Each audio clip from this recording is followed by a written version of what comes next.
ওই খুঁটিহীন নীলাকাশ ভুবন মাঝে তুমি কুদরতি ইশারায় রেখেছ এই শ্যামল পৃথিবীর চিত্রখানি তুমি নিপুণ তোমার হাতে এঁকেছ। ওগো আল্লাহ, শুকর তোমার আমারে যে মুসলিম করেছ। ওগো আল্লাহ,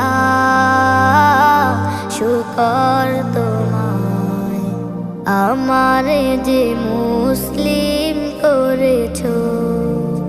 তুমি সাগরে